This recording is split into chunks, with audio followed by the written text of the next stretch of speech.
एक समय की बात है, एक गांव में गौतम बुद्ध का बहुत बड़ा आश्रम था। वहां पर एक प्रसिद्ध बौद्ध गुरु रहते थे। वहां पर उनका एक शिष्य था जो कि बहुत बोलने वाला था। वह हर समय इधर उधर की बातें करता था। जब वह दान लेने के लिए जाता था तो हर घर से एक नई कहानी लेकर आता था और आश्रम के दूसरे शिष्यों को सुनता था। वो हर समय एक शिष्य की दूसरे शिष्य से बुराई और चुगली करता रहता था और दूसरों के सामने अच्छा बनने का प्रयास करता रहता था। खुद के मुंह से ही खुद की तारीफ करता रहता था और हमेशा ही खुद को गुरु के सामने सबसे बुद्धिमान और उत्तम साबित करने का प्रयास करता रहता था। वह खुद को सभी शिष्यों से अलग और श्रेष्ठ मानता था। उसका कहना था कि मैं एक अमीर घर का बालक हूँ। अगर मैं चाहता तो एक आरामदायक और सुविधाओं से भरा जीवन जी सकता था, लेकिन मैं वह सब छोड़कर यहाँ आया क्योंकि मुझे सत्य की खोज करनी है, खुद को जानना है, जीवन को जानना है। इसीलिए मेरा त्याग तुम सबसे बड़ा है। एक दिन गुरु ने आश्रम के सभी शिष्यों को बुलाकर कहा, आप सभी को अगले 1 महीने के लिए कोई संकल्प लेना है। इससे आपकी संकल्प शक्ति मजबूत होगी और आप में आत्म शक्ति का संचार होगा। आप सभी अपने समर्थ के अनुसार कोई भी संकल्प ले सकते हैं और यदि 1 महीने से पूर्व किसी का भी संकल्प टूट जाएगा तो वह अपनी दिनचर्या में वापस आ जाएगा। सभी शिष्यों ने अपनी शक्ति के अनुसार छोटे बड़े संकल्प लिए और गुरु को अपने अपने संकल्प के बारे में बोलकर वहां से चले गए।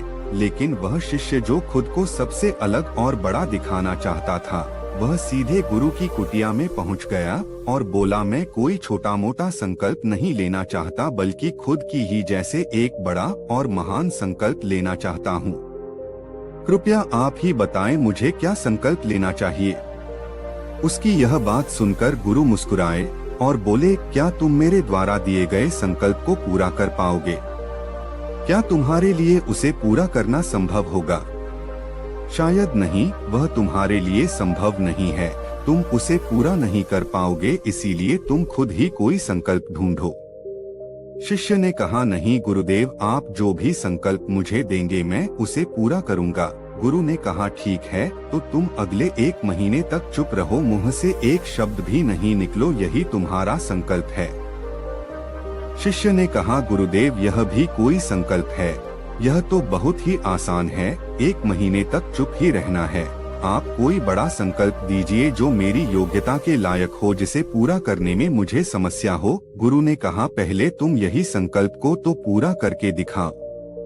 शिष्य ने गुरु की बात मान ली और वह इस समय चुप हो गया और पलटकर कुटिया से बाहर चला गया। पहले उसे चुप रहना बहुत आसान लग रहा था।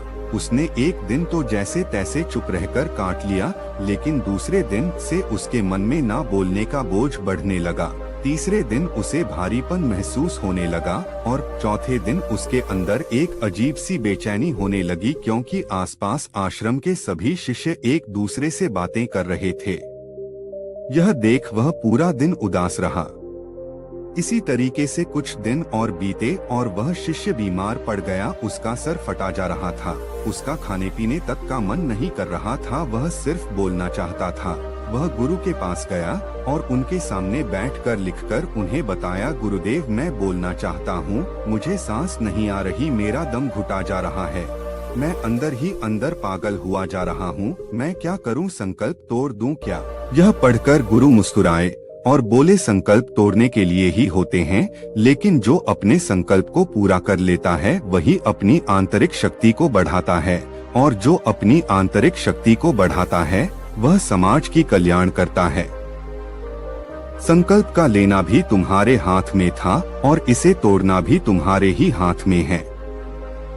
तुम्हारे बहुत से भाई अपने संकल्प को तोड़कर अपनी पुरानी दिनचर्या पर वापस आ चुके हैं।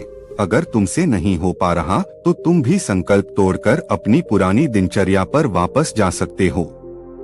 लेकिन याद रहे, अगर आज तुम इस छोटे से संकल्प को नहीं संभाल पा रहे तो तुम अपनी बाकी की पूरी जिंदगी को कैसे संभाल सकोगे? बाकी फैसला पूरी तरह से तुम्हारे हाथों में है। गुरु की यह बात उस शिष्य के दिल में चोट कर गई। वह बिना कुछ बोले वहां से वापस चला गया और खुद को अपनी कुटिया में बंद कर लिया। वह केवल अपने जरूरी कामों के लिए ही कुटिया से बाहर निकलता था, बाकी सारे समय कुटिया के अंदर ही बैठा रहता। 15 दिन बीत चुके थे और आश्रम के लगभग सभी शिष्यों का संकल्प अब तक टूट चुका था, लेकिन उसका संकल्प अभी भी जारी था। संकल्प लेने के बाद से अब तक उसने एक शब्द भी नहीं बोला था। सारा आश्रम हैरान था कि इतना बोलने वाला इंसान चुप कैसे हो गया। 15 दिन बीतने के बाद वह दोबारा अपने गुरु के पास गया और लिखकर बताया है, गुरुदेव मैं बाहर से तो चुप हूँ, लेकिन मेरे भीतर बहुत सी आवाज है, बहुत सी चीज, पुकार और शिकायतें हैं। मैं अंदर ही अंदर बात करता रहता हूँ। मेरा मन तरह तरह के प्रश्न पूछता रहता है। मैं बाहर से जितना मौन हूँ, भीतर से उतने ही शोर शराबा से भरा हुआ हूँ। क्या इस तरह से मेरा संकल्प अभी भी जारी है? गुरु ने कहा, तुम्हारा संकल्प अभी भी जारी है, लेकिन जब तक लोगों की यह आवाज तुम्हारे कानों में गूंजते रहेंगे, तुम्हारा मन बोलता रहेगा, क्योंकि इसे तो आदत है बोलने की। तुम भले ही बाहर से चुप रहो, लेकिन तुम अंदर ही अंदर बोलते रहोगे। तुम्हें इन बातों से, इन आवाजों से दूर जाना पड़ेगा। शिष्य गुरु को प्रणाम कर वहां से चला जाता है और सुबह होते ही अपनी कुटिया छोड़कर जंगल की तरफ चला जाता है। कई दिन बीत जाते हैं, संकल्प का समय भी पूरा हो जाता है, लेकिन शिष्य लौटकर नहीं आया। आश्रम में सभी को डर था कि कहीं उसको जंगली जानवर ने खा न लिया।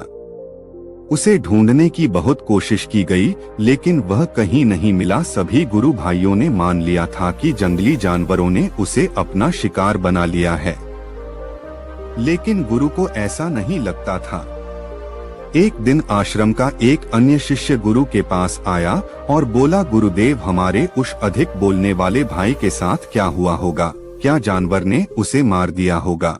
गुरु ने कहा, हो सकता है कि जानवरों ने उसे अपना शिकार बना लिया हो, लेकिन उसके न लौटने की एक दूसरी वजह भी हो सकती है। शायद उसे वह मिल गया है जिसके लिए वह गया था। फिर शिष्य ने पूछा, गुरुदेव क्या ज्यादा बोलना इतना हानिकारक होता है? गुरु ने कहा, इंसान के जीवन के बहुत सारे दुखों में से एक दुख यह भी है कि वह कभी चुप नहीं रह सकता, हमेशा कुछ ना कुछ बोलता ही रहता है। सिर्फ हमारे बोलने के कारण हमारे आधे से ज्यादा दुख पैदा होते हैं। परिवार के अधिकतर झगड़ों की वजह हमारा बेमतलब बोलना ही होता है। हम में से कोई भी चुप नहीं रहना चाहता, हम बस सामने वाले को सुना देना चाहते हैं। जो भी हमारे मन में है सब निकालकर उसके मन में बैठा देना चाहते हैं। उसे समझा देना चाहते हैं कि देख तू गलत है और मैं सही। और इस तरीके से सब एक दूसरे की सारी गलत बातों को ग्रहण कर रहे हैं। इस तरीके से सुनने और सुनाने का यह काम जिंदगी भर चलता रहता है।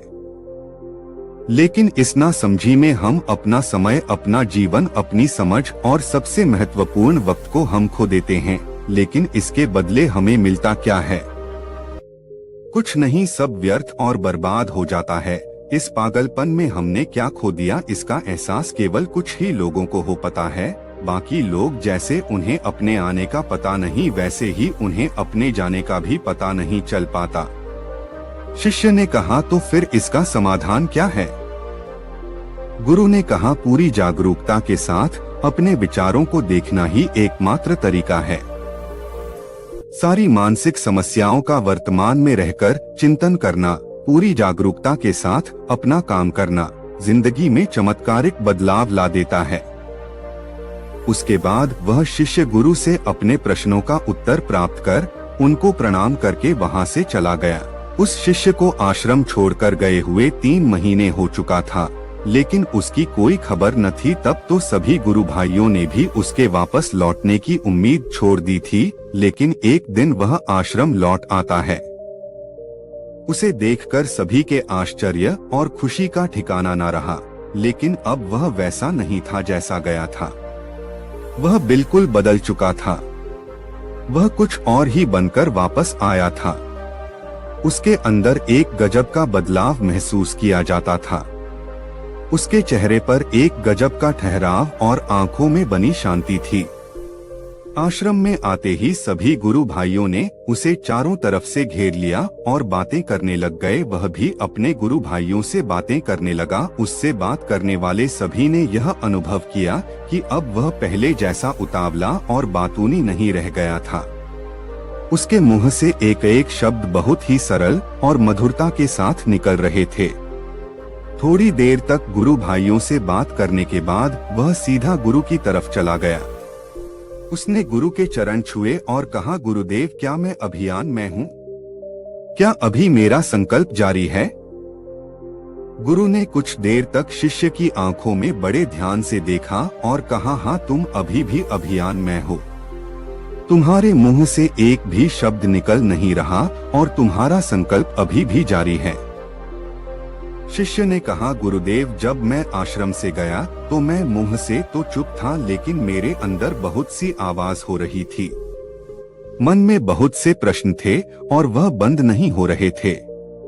तो मैं जंगल में चला गया इस उम्मीद से कि वहां मुझे शांति मिलेगी और मेरे मन की बकबक कम हो जाएगी। लेकिन मैं जितना एकांत में जाता गया, मेरे अंदर की आवाज उतनी ही तेज होती गई। मेरे भीतर की पुरानी से पुरानी आवाज मुझे सुनाई देने लगी।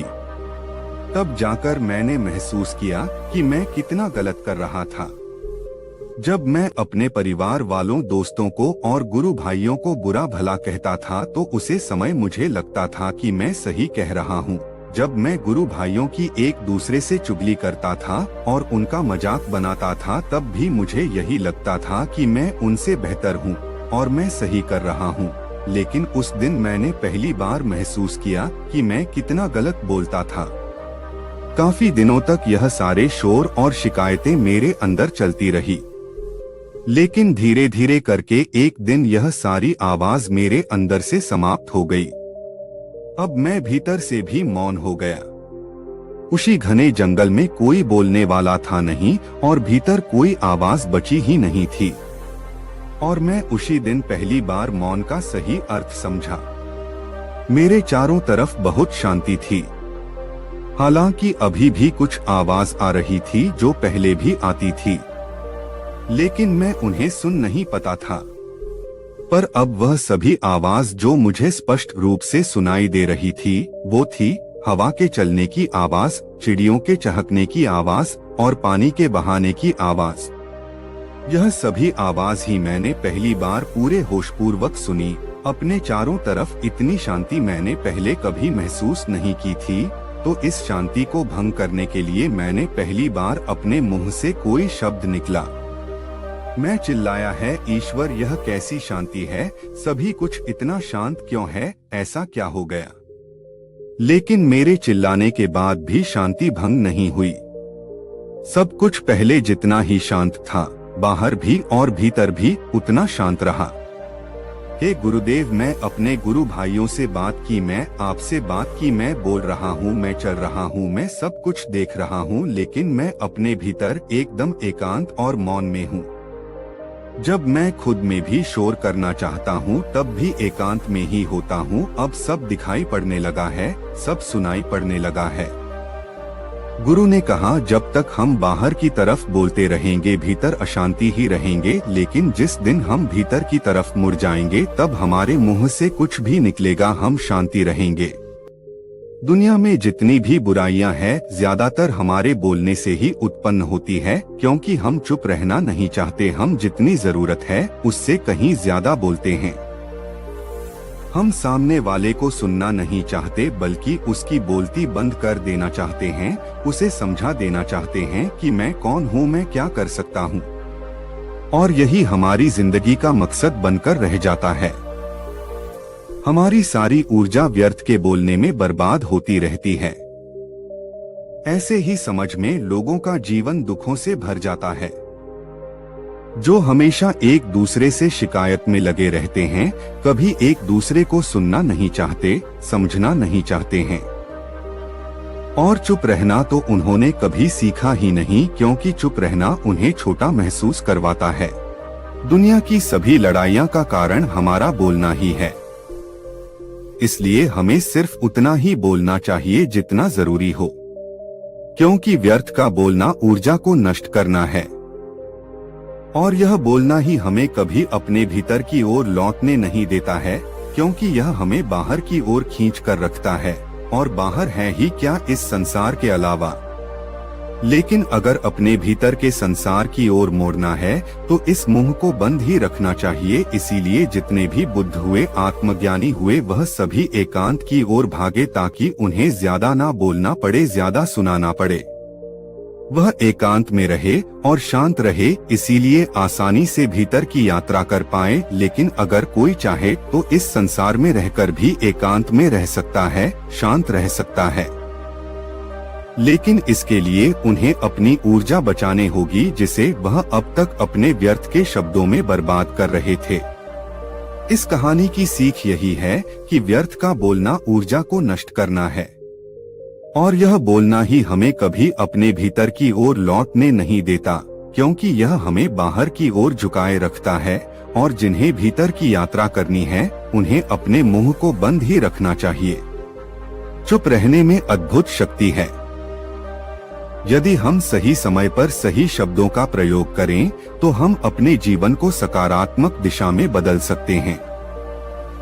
मौन रहकर हम अपनी आत्मा की गहराई में जा सकते हैं और भीतर से शांति का अनुभव कर सकते हैं। इससे हम अपने विचारों और भावनाओं को साफ करके अपने जीवन को सकारात्मक बना सकते हैं। हमें चुप रहने की कला सीखनी चाहिए ताकि हम अपने शब्दों का सही प्रयोग करके अपना और दूसरों का जीवन बेहतर बना सकें। उम्मीद करते हैं आपको हमारी मोटिवेशनल स्टोरी मौन रहने के फायदे, मौन रहने की शक्ति कहानी पसंद आई होगी।